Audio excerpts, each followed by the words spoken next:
doctor Sergio Mendoza. Voy a leer un resumen de su currículum. Sergio Mendoza nació en la Ciudad de México el 15 de marzo de 1971.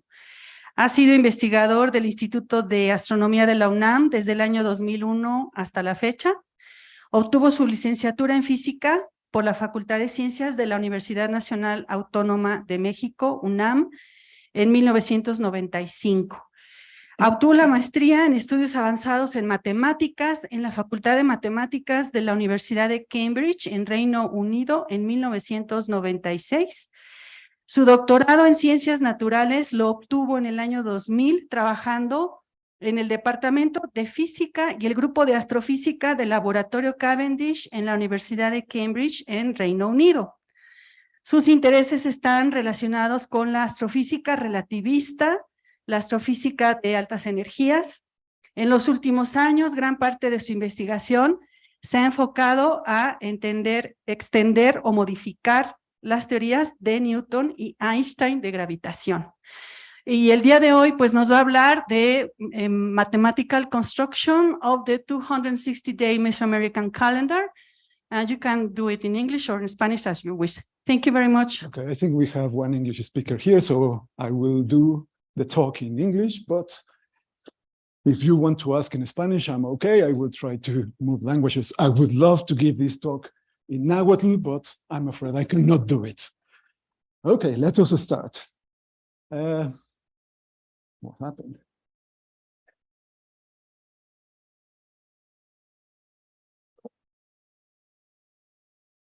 Wait a second, something is wrong. Okay, here it comes. Okay, first of all, these thoughts I have, what I'm going to present you started about 1 year ago when my nephew came around. I took him to Teotihuacan, and then I said to him, well, it's very easy to explain you a lot of the alignments and a lot of the things that occur in that place. So let me start by doing so. So he's 9 years old. I started to do simple mathematics. I thought it was very simple. I tried to dig into the subject a little bit, the things that I remembered. Daniel Flores taught me a few things about that. So I said, okay, let's put that into some sort of organized structure, but I failed brilliantly to do that. So then afterwards, I said, this is not, it can't be that. It should have some sort of pattern.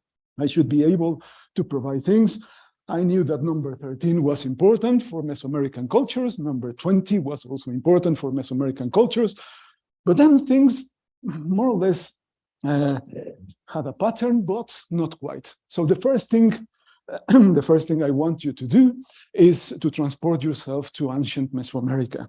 500 years ago, pretty much, the Mexico basin looked like that. That's Tlatelolco, that's Tenochtitlan, and the two volcanoes with their beautiful glaciers appear in that 3D reconstruction that has been recently made with a lot of precision.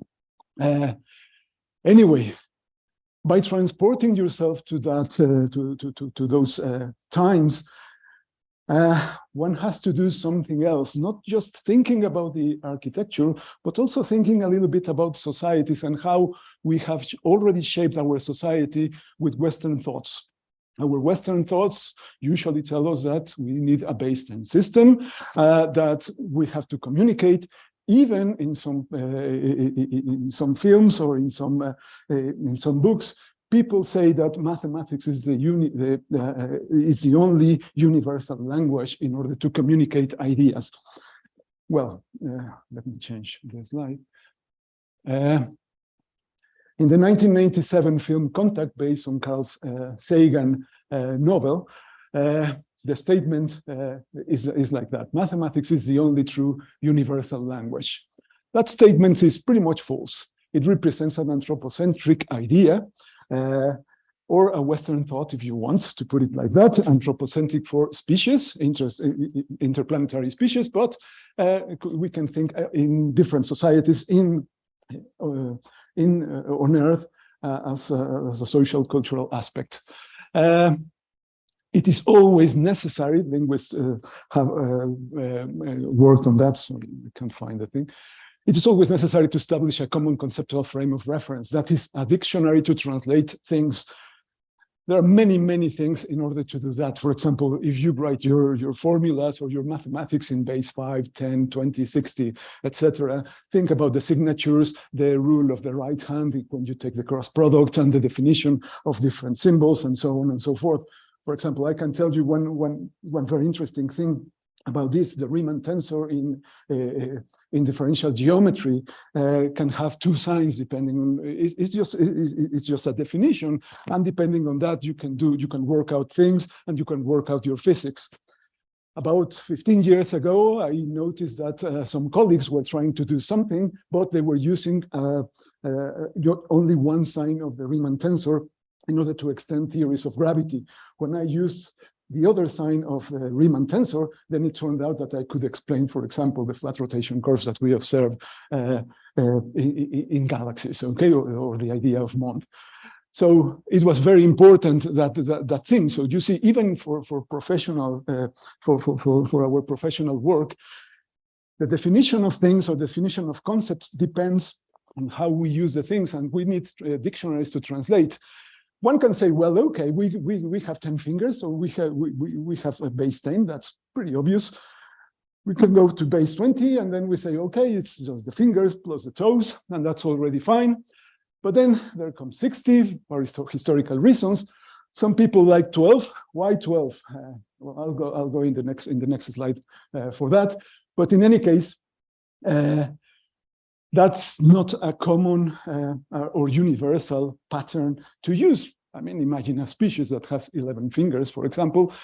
Would they use a base 11 for their arithmetic? Well, it's very curious that even in the Earth, there are very, very strange things. Glendon Lynn in Papua New Guinea and Oceania started to see the base counting systems of different societies in those islands. And he found about 400 different ways of expressing their arithmetics. 400, okay? One of them, for example, I just put a drawing from his research, goes until base 18. They use, of course, different things from the fingers, the shoulders, the elbows, etc., the face, the nose, the eyes, whatever, okay? But for us, base 18 sounds pretty ridiculous. Well, not for them. So that's very important to acknowledge that before we start with what we want. Number 13 is always described in Mesoamerica. For example, for the Aztecs, number 13 appears in a very religious way. There are 13 heavens. It appears in a lot of things, okay? And why 13? Well, the only way I can think about how naturally one can introduce number 13 into the idea of mathematics is the following. For example, there are some groups, even nowadays on Earth, that claim that it would be much better to count things on base 12. For example, when I was a kid, I remember going to the market and buying a dozen of oranges, to buy a gross of oranges, half of a gross of oranges. A gross, for the ones that do not know about this, is 12 times 12, which is 144. So I miss that. And the reason that I miss that is because 12 has a lot of properties. It has divisors, which are 2, 3, 4, and 6. Try to give me a sixth of a tenth. So it's complicated, okay? You will not get an integer. You will get a number with well, an irrational number in a lot of not an irrational, but not an integer number.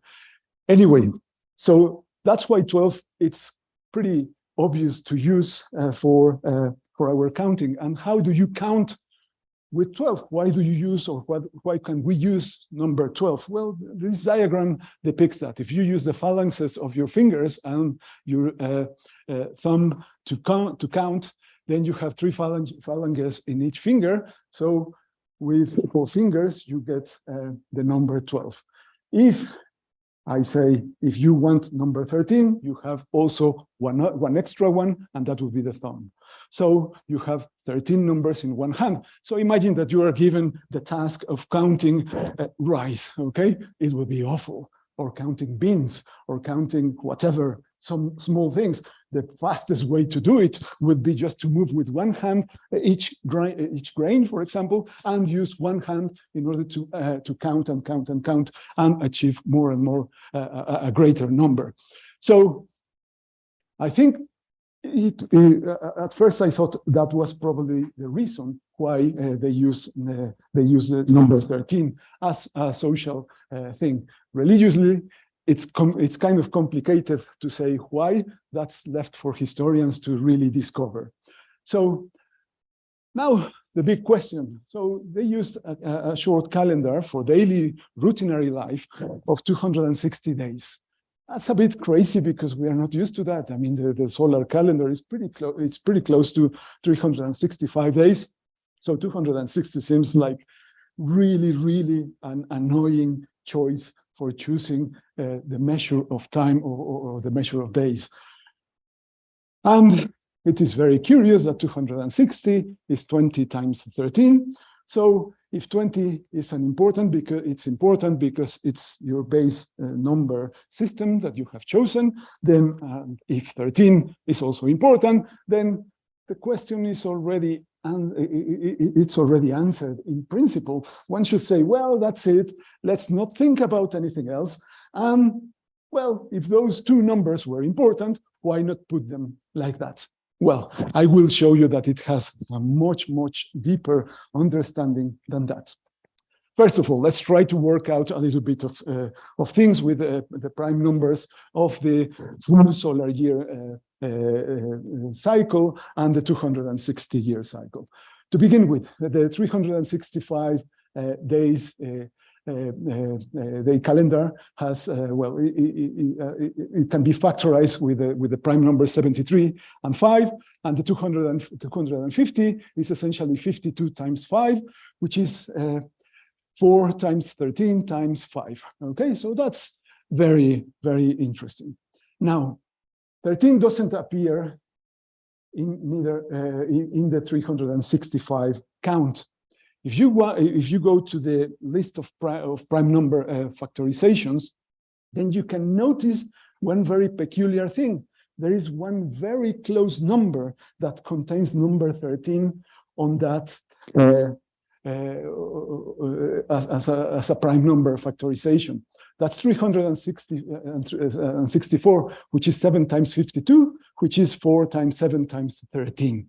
So in principle, one can say, well, what if we choose that number to begin with? I mean, it looks a little bit okay. It's not complete, but the correction, it's every year I have to make a correction. I just wait one extra day and the thing should be sorted out. So let's try to see what happens if I choose that 364 day.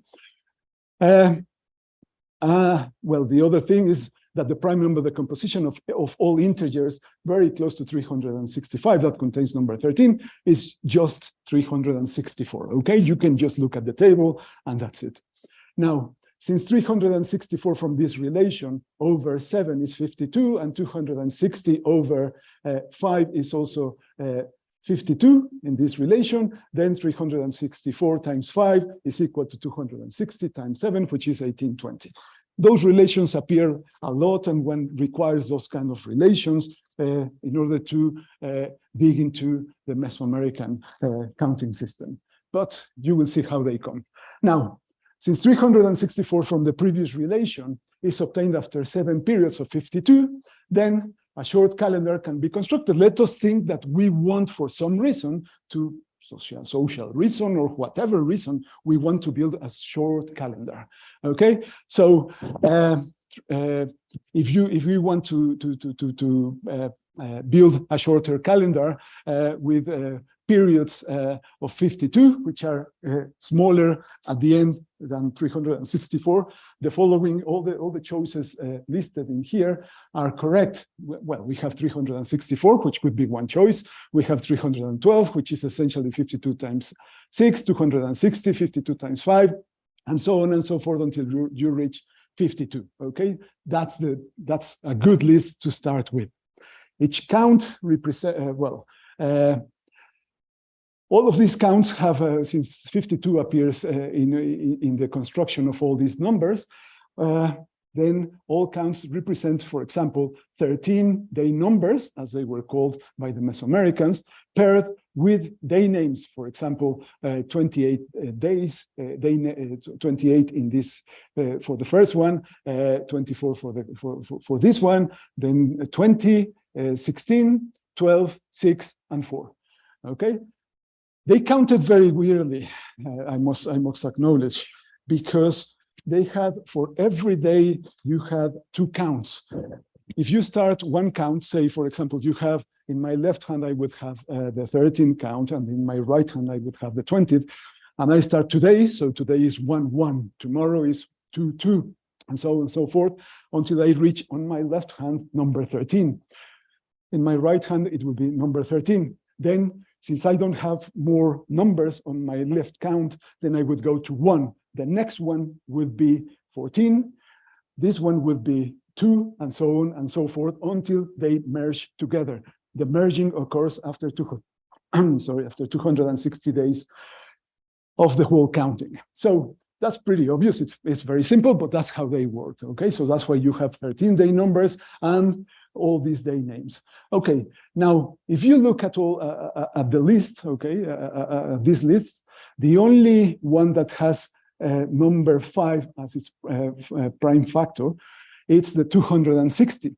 That's very interesting because 365 also has 5 as its prime factor, as one of its prime factors. So if you divide 365 over 73 and 260 over 52, that's 5.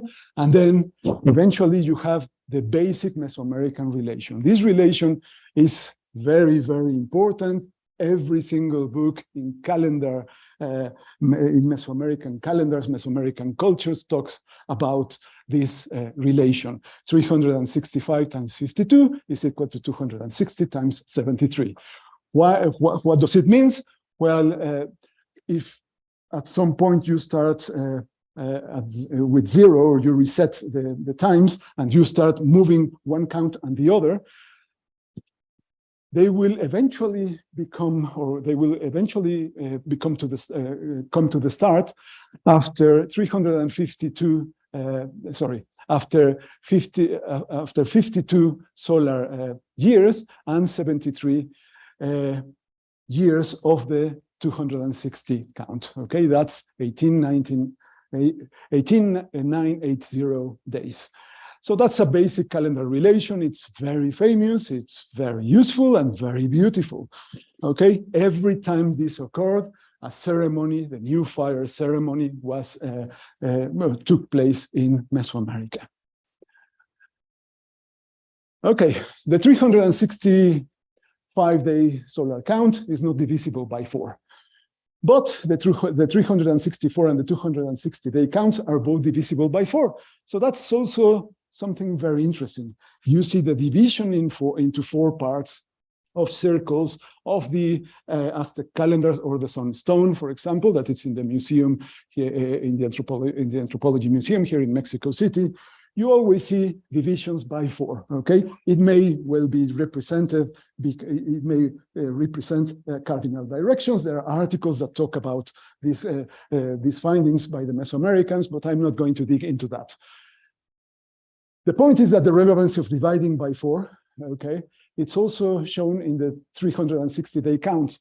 Mesoamerican people do not completely use the 365-day count. Their calendar consisted on the following: a 360 normal days plus 5 unnamed or mnemontemi days. Say, people sometimes call them unlucky days. So for 5 days you had to be at your home, do not go out. Those are very, very bad days, and that's how things actually work. So in principle, if you only have 360 normal days, then it's also divided by 4. Okay, so they have months divided essentially for this count of 360 days. They have 18 months and 20 days, a 5-day month with the remaining for the remaining of the 360 days is added to complete the whole solar cycle. Now, that's one way of really looking at how to build the 260-day calendar. We can force the things, and we can say, okay, let's force these things into a more complicated way. Okay, if we have that, for example, number 13 times 1 is 365 divided by 5 times 73. That's equal to also number 13, which appears in the prime decomposition of 364, which is represented by this formula. Okay, so if we essentially we just wrote number 13 in a very simple way. If we expand this expression, we get this formula here, so that eventually, if you continue the procedure and the arithmetics, you will get that 365 times 52 times 7 would be equal to 260 times 73 times 7. If you divide by 7, then you get the basic Mesoamerican relation, and hence the need of number 13, because that's a good way to put in things. But remember, you have to think on an approximate full solar year of 364 days, which can be easily corrected. It's no problem with that. I'll come back to those corrections in a moment. You will see how they could have actually been performed. But it's very interesting. Now, when I was looking at all these things, I said, these are periods, these are periodic things. What about if I think that in my mind, there are planets moving in orbits which have those periodicities, and I see them from the Earth. That is, not with sidereal coordinates, but in sidereal coordinates. So I said, okay, let's do it. It's not too difficult. The transformation into a sidereal period as compared to a synodic period, synodic as measured on the Earth, okay? It's given by this. It's just a very standard formula of spherical astronomy. And then what about if I use Kepler's third law of motion? Because Kepler's third law of motion tells me about the periods of, say, these planets around their orbits.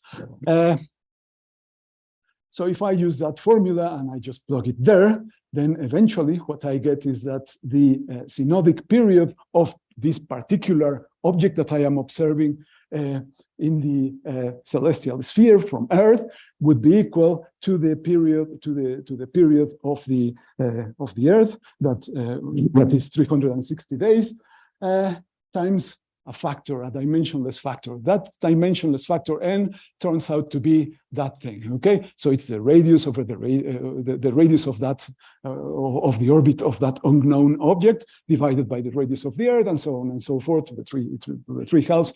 That's it. It's just in equation 1 in that thing. Okay, so what about if I take this formula is just Kepler's third law of motion, now written in synodic coordinates for circular orbits. Okay, so now what about if I take a 260-day imaginary object that I am observing here on Earth and moving through in the sky? Okay, so if I plug the 260-day into here, then n would be 260 over 365. If you write this fraction into an irreducible fraction, you will get the 52 over 63. If you put this 52 over 53 here, and then you put the 260 into this formula here, then you get the Mesoamerican, the basic Mesoamerican relation. So it's quite curious that that thing happened. Okay, what it's telling you essentially is that there is some kind of harmony into the choices of the calendars or of the moving of the objects. That's what Kepler's law essentially tells us about. So now let's look at some archaeoastronomy examples and see whether these 364 days approximate solar calendar can actually work out. The best examples, at least for me, I'm not an archaeoastronomer, But what I have learned is from Teotihuacan and Tenochtitlan are perfect examples to work with. If you look at this reference by Jesus Galindo, it's a very nice article about many other places which essentially follow these alignments. There are some others which correspond to the solstices or equinoxes. But anyway, okay, let's start with Teotihuacan. That's what happens in Teotihuacan, for example, on February the 12th. That picture, I took it on February 12, 2010. So you see the sun rising from the horizon and being aligned with the sun's pyramid. So what the archaeoastronomers have actually told us about this? That the sunrise, for example, starts, well, this alignment starts on the 12th of February. Then 52 days after that, let me start by in another time so that I can go into the future and not into the past. So one of the alignments occur, it will occur in a few days on the 29th of November. Sorry, it should be October. There's a mistake there. The 29th of October. And 52 days after that, you reach the December solstice. 52 days after that, after the December solstice, you get the other alignment, which corresponds to the 12th of February. And 260 days after that, you arrive again to the alignment of the 29th of November. So if you add 260 plus 52 plus 52, you get 364. What's the missing point or the missing day? It's the solstice itself, okay? So it's pretty clear that they use it for alignments, this 364 count, in order to represent these things. Okay, I'll come back later on to these things. But the thing that it's important to notice is that 364 divided by 7 is 52. So the number 52 is here. It's also here. And 264, it's 364 times 5 over 7. So 5 over 7 of 364 is the green circle here, and the magenta one is 2 over 7. Remember those fractions, 2/5 and 2/7 and 5/7. I'll come back to those fractions in a moment. You will see that they're really, really important. Now, here in Mexico City, well, we don't have the pyramids, but the archaeoastronomers have taught us that there's an alignment that occurs. And the Aztecs didn't use that calendar. They used the complete solar calendar to align the two temples in the Templo Mayor complex. Anyway, this picture, I took it. It's the street of the Guatemala Street looking towards the west. You can see the sun setting exactly aligned with the street. It was the original alignment that the Aztecs used for the city. That occurs on April 9th. Okay, I took this one on April 9, 2019. Now, if we start, for example, in April 9, then 73 days after that time, one arrives at the June solstice. 73 days after that time, one arrives at the 4th of September. And then, what's the number? 219 days after that, one arrives again at the original starting point. So that's 73. 73 is essentially 365 times or divided by 5. So we have a 2/5 fraction. And in this, the green one, we have a 3 over 5 fraction occurring. Okay, the whole addition arrives, or the whole addition of these numbers arrives at the 365 fractions. Now, a few years ago, researchers, one of them here at IMAS, Mari Carmen, Jorge y Jorge, found fundamental fractions in the Vergara Codex.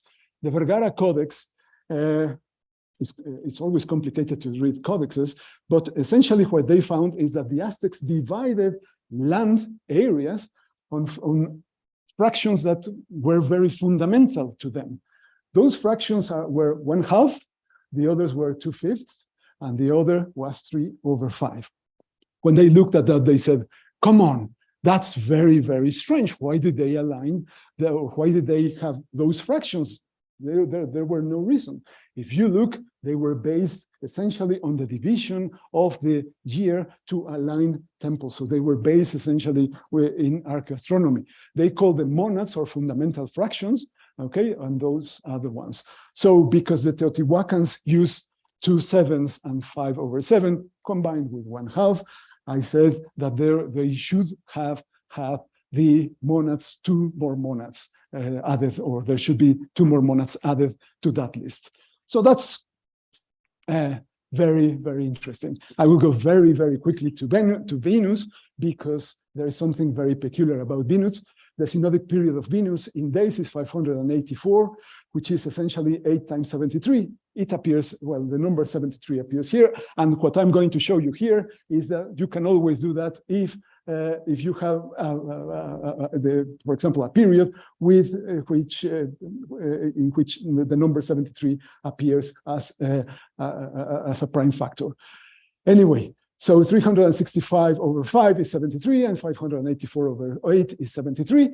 So you get essentially this Kepler law, the Venus basic calendar relation, given by that relation. We can force the introduction of number 13 just by multiplication of number 13, work out a little bit of algebra, and then you get 2 times 52 times 365 equals to 2 times 73 times 260, and you get once again by division or by the multiplication now of our fundamental fraction 1/2, you get eventually the basic Mesoamerican relation. And as I said, the corollary of all this is that any multiple of a 73-year period can actually work in order to find that relation. But then let's dig deeper into the subject, and let's think as mathematicians. I started the talk saying number 13 is important. Let's find out whether number 13 actually works. So let's start by doing a little bit of mathematical thought about this. First of all, is 260 the only reasonable short calendar? I will tell you the answer. No, it's not the only reasonable one. One can actually build many. I will show you how in a moment. First of all, 364/7 is 52. So that 364 times 7 is 105 and 4. That's the number of days centered on a particular date. Say, for example, the December solstice, as it happens in Teotihuacan. And 364 times 7 minus 2, which is 5/7 is 260. That's the number of days between our astronomical alignments. It's very important that, look, we have here this number. We essentially started with 364 times 1 is essentially 364. But if we want fractions of it with monad fractions, the monad fraction is 3/5. That's what we said. So that's 7 minus 2. And you have to think about that because we have 2 alignments on a year, okay? So that's why one has to delete this number 2. So then, the short count, for example, the 260 must be divisible by 5 or by 73 for to reach a basic calendar relation. Now, let's state a theorem by just looking at, and the proof is very direct. I mean, it's just following this. But say that we have a number, an integer number n close to 365, then and that number is divisible by the prime number p, then the short or large count, one cannot not only define a short count but also a larger one. Okay, can be constructed essentially if the following number, which is this number that it's here, okay, it's the number that we have, the 364, for example, times the prime number that we want is p minus 2 divided by p. It's very clear in this very example, is divisible either by 55 or by 73. It's complicated to find numbers divisible by 73. By 5, there are many. So let's see what we can find close to 365, and that would be the corollary. Essentially, 364 satisfies this property, choose p equals to 7 on a short count of 260 days. One can choose also 360 with the choice of p equals to 4 and a short count of 180 days. Hang on. So the 360-day count that the Mesoamericans had, it's based on this choice. It's very interesting. So there's another calendar that we have actually proved that can be constructed. But of course, people were always told, no, the year has 360 days, and there are 5 days in which you are required to do nothing. If you follow that, then essentially what you are doing is build a short count, which is perfectly in agreement with that. To the moment, I don't know any alignment that occurs every 90 days, but that's for archaeoastronomers to really find.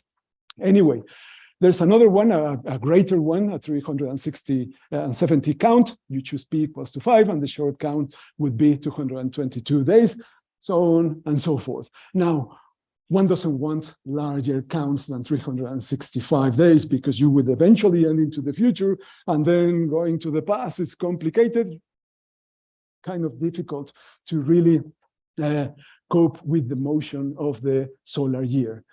Anyway, the 364-day count produces the short 260-day count with relevant prime numbers 13 and 7 as divisors of 364. But the nomads, this is very important. The important fractions 2 over 13 and 11 over 13 produce a short count of 380 days, which is not divisible by 5. So you cannot get this basic Mesoamerican relation. So, and it will not also be divisible by 73. So you don't want that. You want really the use of 260 and 60 days. So the relevance of number 13 is evident on these astronomical grounds. Now, I showed you, or I just proved you, that there's this new count, which was very much in use for Mesoamerican cultures, the 360 plus the 5-day count. How does it work? Okay, you do exactly the same thing. Choose any date, for example, the June or the December solstice. Okay, that's that, and from that you go 90 days, and 90 days, those days are incorrect. I just noticed, sorry about that. But anyway, just 90 and 90. This should not be here. The 90, look at the magenta line here, the purple one, okay? It's 90 days here, 90 days here. You get an alignment at this point. You get another alignment at this point, and then you have 90 days here, 90 days here, and the 5 Nemotemi days, the days that you are required to do nothing. You correct the whole thing by telling people, do not do anything, stay at home, those days do not count, okay? So the things will evolve. But it's very impressive, okay? This comes from astronomical knowledge, and then you tell people something else, whatever.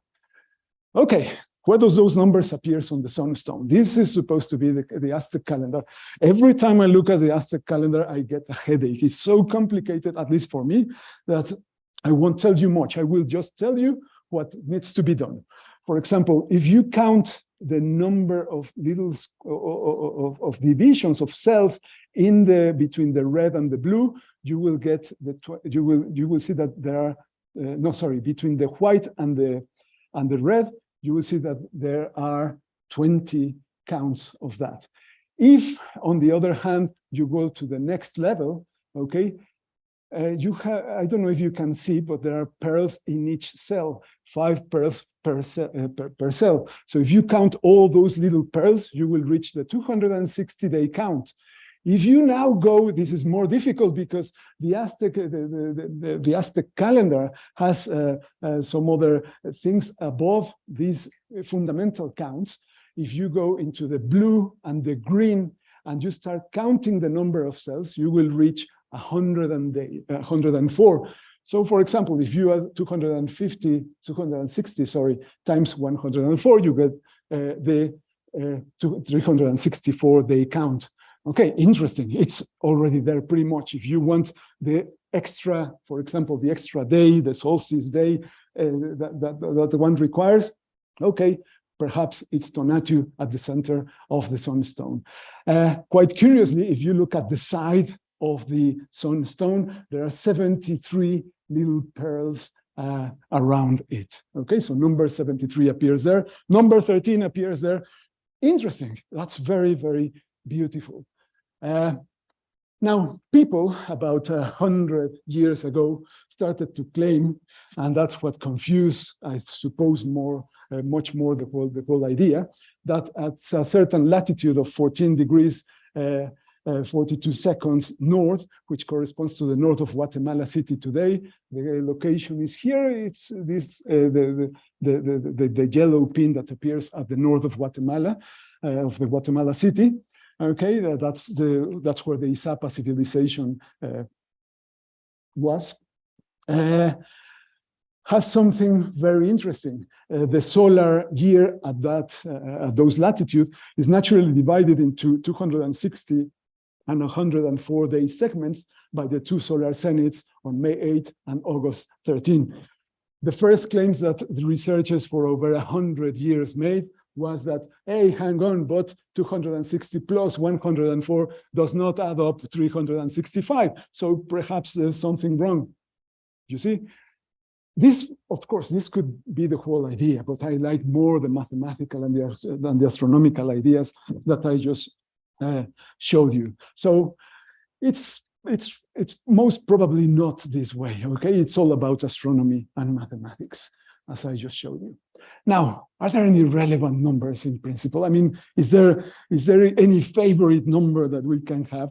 If you look at the tables of numbers and the things that we have, well, okay, number 13 doesn't appear as important. Number 2, well, not really. Number 3, not really. Number 13, no, not really. There's, however, quite curiously, in recent years, number 73 has gained a lot of attention by the mathematical community. And that's because of one of the 73rd episode of the Big Bang Theory, in which Sheldon Cooper actually states the following. It was a conjecture, and it was really complicated to prove. Okay, so I will tell you what is the really interesting property of 73. Essentially, its index, so that is the position in the list of primes, okay, so 2 is the first prime, 3 is the second, and so on and so forth, okay? So its index, the position on the list of 73 is the product of its digits, that is 21. Okay, interesting. In base 10, okay, the reverse of 73, that is swap the digits, is 37, which is the 12th prime, and 12 essentially is the reverse of 21. That's very interesting. In the program, he also said, well, in binary, okay, 73 is a palindrome. That is, you can write it like that, but if you write it backwards, it's essentially the same. So it's very, very important. Now, I won't go into the whole thing. That's the definition and the things that one needs to do, but it became very complicated to prove. Essentially, a prime number that satisfies, for example, what I just showed you is called a Sheldon prime, and there's a conjecture. People started to postulate it as a conjecture. The conjecture says that 73 is the only Sheldon prime. The proof was made a few years ago by Pomeran and Spicer, so it's quite a number and quite interesting that appears as a prime number, in the decomposition of 73. Now, really?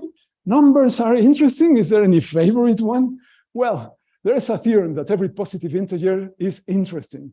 Number 1 is interesting since it is the least positive integer. Number 2 is interesting since it is the first prime number. One can go on, but to settle things down, suppose there is at least one uninteresting positive integer, and let n be the least such. That is for sure an interesting property for n to have.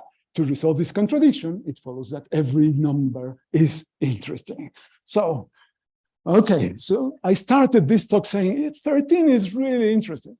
Really? Not really. What was interesting was the astronomical alignments and the choices to do this. Okay, to conclude, the construction of the 260-day short calendars is based on an approximate solar calendar of 364 days. The requirement of the basic Mesoamerican relation, that is the Kepler third law written in synodic coordinates, means that number 13 should be relevant for astronomical alignments. One can also build a 360-day calendar plus 5 mnemotemia or correction days. That's also a smaller calendar, remember, okay? We just proved it. Or correction days, which contains a short calendar of 180 days. Their astronomical alignments, this is very important. They require these fundamental monads, 1/2, 2/5, 3/5, 2/7, and 5/7.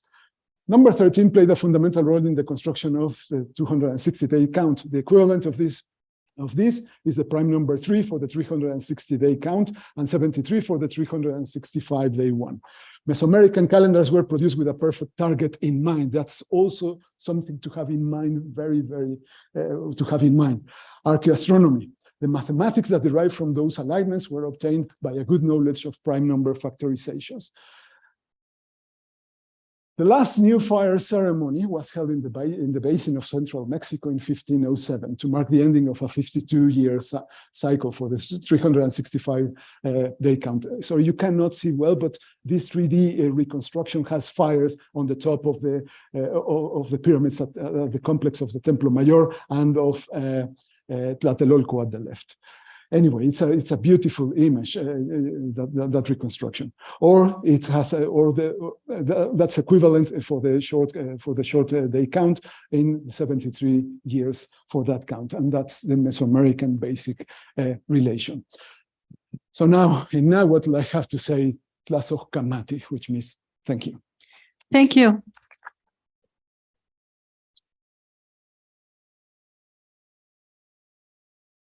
Questions?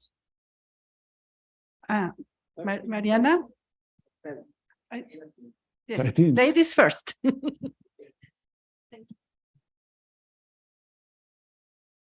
The alignment in Teotihuacan is viewed from the moon to pyramid to the sun pyramid. The sun pyramid. It's the sun pyramid. Standing where? There's a road there. Actually, Daniel Flores found this, okay? There's a road that looks straight into the sun's pyramid, okay? The frontal part. That is, if you look eastwards, then you would see the sun pyramid. There's a road there. However, if you look very closely at the left in that position, that is at the north, you will see a small pyramid that is completely forgotten. It looks like a small mountain there. You go up there, and you will see it. It's beautiful to see. And the other thing is, when is the next end of the cycle counting from the last? Oh gosh, fire? I don't know. You don't ask you me. haven't done No, the I count. don't know. Okay. No, yeah, Jesus or Daniel will know. Well, 1507 was the last one, so you can work it out. If it is in the Gregorian calendar, I suppose it is in the Gregorian calendar. Bueno, oye, tengo muchos amigos arqueólogos y siempre me quieren asesinar cuando digo, el calendario azteca. No es un calendario, es una piedra de Moctezuma y no sé. Ya con esto, en la siguiente fiesta voy a poder no dejarme golpear. Claro. Muchas gracias. No, claro. Mira, a mí también. De pronto yo crecí llamándole siempre calendario azteca. Y de pronto, no sé a qué hora, de pronto todo el mundo, no, es la piedra del sol. Y ok, está bien. Yo veo a Tonatio ahí en el centro y ok, está bien. Pero ahora con todo esto digo, pues seguro ahí están metidos, o sea, en su manera de pensar, no en nuestra manera, en la de ellos. Y ahí están esas cuentas, las puedes contar, ir y demás. No hay más. Okay. Bueno, me encantó, ¿eh? Muchas gracias. Gracias. Gracias. Le damos la palabra a Julieta. ¿Tiene una pregunta? Pues más bien un comentario. Yo no sé si has hablado con Chucho Galindos, me imagino que sí, o has ido a su seminario, pero él ha encontrado numerosos ejemplos de numerología, es decir, de usar estos números de diferentes maneras para poder interpretar las cosas como quieras. Pero yo creo que hay que ceñirse a las fuentes originales. Y si hablas con los arqueoastrónomos y los mayistas y en fin, especialistas en eso, yo creo que arrojarían más información sobre lo que estás diciendo. En particular decir que en la Ciudad de México no hay una pirámide, por supuesto que sí, está el Templo Mayor. Sí, sí. Entonces, yo creo que tienes que trabajar más esto. O sea, suena muy bonito y todo, pero es numerología.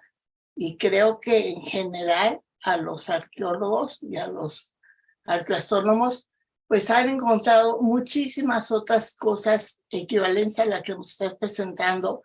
Pues sí, que son bonitas numerologías, pero no necesariamente tienen que ver con el pensamiento mesoamericano. Estoy de acuerdo, esto es mucho más complicado. Yo aquí muestro totalmente mi ignorancia. No es mi tema es astrofísica relativista. Solamente quise poner en orden ideas y salieron estas cosas que tienen que ver con astronomía. Siempre hay muchas cosas más. Estoy de acuerdo contigo de manera muy rigurosa. Claro que hay pirámides, todavía están los centros en el Templo Mayor y, por ejemplo, en Tlatelolco, ahí están. Quizás no me expresé bien, ahí lo que quise decir es, no puede uno subir a la pirámide y ver esa alineación. Ok, nada más fueron mis palabras, una disculpa por todo eso y gracias por las sugerencias y pues siempre estoy atento para todo esto. Aquí solamente quise proponer o encontrar una manera pues matemática que resultó también astronómica sobre el número 260, basándose en este calendario o en esta cuenta aproximada de 364 días. Entonces, obviamente hay muchísimo más que hacer. Ya no sé si es mi tema, pero bueno, siempre estoy dispuesto a platicar y a más cosas. Gracias, Julieta. Y además pienso que también tienes que meterte al mundo maya. De hecho, este calendario es de origen mayense y es para poder organizar, pues, sí, en Mesoamérica el comercio, las fiestas. Sí. Entonces era muy importante tener un calendario que fuera válido en todos lados. Ahí. Entonces, que los hayan adoptado las culturas del norte de Mesoamérica, pues lo adoptaron de los mayas. Entonces yo voltearía más bien al mundo maya y a lo que se ha trabajado ahí antes de llegar a estas conclusiones que estás llegando. Y de plano te sugiero que te acerques a los arqueoastrónomos. Patrick Johansson acaba de escribir un libro al respecto y pues tiene una visión mucho más distinta a la que tú estás mostrando. Y Chucho, te insisto, él cada vez que oye estas cosas de numerología, pues se pone un poco nervioso porque pues puede uno inventar muchas maneras de usar los números y encontrar resultados que no necesariamente tienen que ver con el pensamiento norteamericano. Sí, yo tendría más cuidado. Está padre lo que hiciste, pero no necesariamente es lo que pensaban nuestras culturas ancestrales. Ok, gracias. ¿En Ensenada hay alguna pregunta? Ah. Es que ya son dos. Un momentito, ahorita te doy la palabra. ¿En Ensenada hay preguntas? ¿No? Bueno, aquí tenemos otra. Adelante, Vladi. No se entiende. Perdón, ¿no se entiende?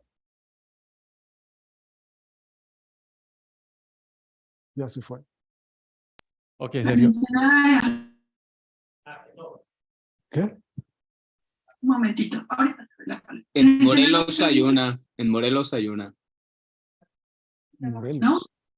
Bueno, sí, en Morelos es una ciudad cercana a Ciudad de México. Es un estado. Perdón, ¿no se entiende? Hola, ¿me escuchan? ¿Pueden escucharme bien? ¿Me escuchan? Si nos das un nombre, es que hay una pregunta en Zoom de Xochicalco, ¿es esa pregunta? Porque exacto, esa es mi pregunta. Ok, un momentito, ahorita te damos la palabra. A ver, Vladimir, por favor. Sí, nada más, Sergio. Para responder unos mails urgentes, a lo mejor me perdí, pero del análisis que hiciste y en tus conclusiones lo pones, ¿das a entender que conocían las leyes de Kepler para algunas de las experiencias? No, solamente eso yo lo hice para mí. y eventualmente salió Si eso. nos da su nombre, No es que tengo hay ninguna una duda pregunta en sobre- Zoom de Xochicalco, ¿es esa pregunta? Porque por favor, apaguen su micrófono, ahorita les damos la palabra. Un momentito, ahorita te damos la Curiosidad nada palabra. más, Fue una curiosidad pero mía. no creo que Lo que pasa es que no pues, podrías hacer digo, algo así, ¿no? trabajo con gravitación y cada vez que veo periodos de algo y de planetas, pues lo primero que se me ocurre es, pues voy a usar las leyes de Kepler, a ver qué. Es la primera cosa que se me ocurrió en hacer. Dije, mira, peculiar, es una peculiaridad. Ok, ahora sí, la pregunta de Xochicalco, por favor. Hola, ¿me escuchan bien? ¿Se me entiende? Sí. Creo que había mucha reverberancia en la llamada. Bueno, yo te felicito. A mí me gusta mucho lo que hiciste porque yo sí entiendo que estás hablando de la geometría que se puede apreciar al ver las edificaciones y cómo están orientadas. Y yo sí entendí lo que hablabas de las proporciones, ¿no? Incluso me enriquece el saber, pues, estas fracciones que son importantes, estos números 1, 2, 7, 73. Y te pregunto si conoces de Xochicalco, Morelos, que es una ciudad del periodo clásico, y se utilizó como observatorio durante la época previa a la conquista. Incluso se sabe de un eclipse que ocurrió ahí y donde tuvieron cita distintos pueblos. No sé si tengas algún conocimiento de esto, pero lo curioso es que el año Xochicalca, 2 años Xochicalcas equivalían a un ciclo de 52 del año azteca. Entonces, aquí lo que yo pongo es cómo además de los aztecas y los mayas, también había otro tipo de calendarios que pienso se ajustaban a este gran calendario que es la Piedra del Sol. No sé si sepas más al respecto o...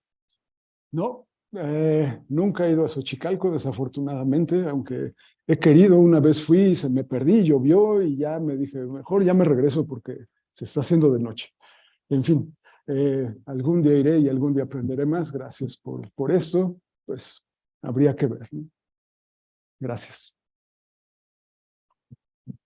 ¿Alguna otra pregunta? Hay otra vez, Julieta, adelante.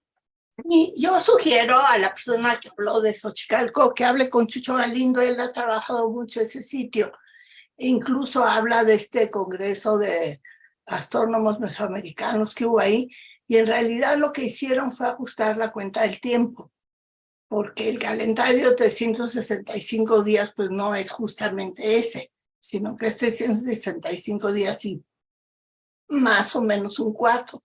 Entonces se reunieron de varios sitios de Mesoamérica para ajustar el calendario. Incluso hay un friso donde se ve que están jalando al sol para ponerse de acuerdo cuando empezaba la cuenta del tiempo. Entonces yo te sugiero que hables con Chucho, él es el experto en esto y te podría ayudar a aclarar a Xochicalco. Además, Xochicalco estaba en funciones cuando llegaron los españoles, así es que hay mucha más información al respecto. Bueno, ese es un dato erróneo. Xochicalco era un lugar que se perdió y incluso los cronistas españoles, pues Bernal Díaz del Castillo escribe de la posible existencia del lugar de la Casa de las Flores, pero se tuvo que redescubrir porque se lo comió el cerro y actualmente pues la mayor parte de Xochicalco está cubierto, pero sí se ha logrado explorar la parte en donde vivían los sacerdotes y precisamente donde está el observatorio, que tiene un efecto de cueva. Yo sí lo he visitado. Pienso que funcionaba como una especie de cámara que reproyectaba dentro de la Tierra lo que era el movimiento celeste. Y bueno, gracias por el dato de Chucho Galindo. Yo agradezco al ponente de hoy que, bueno, también me enriquecieron sus gráficas y saludos a todos. Muchas gracias. Sí, ahorita ya le pedimos su nombre, por favor. Y pues muchas gracias a todos. Le damos un aplauso a Sergio. Gracias, Sergio.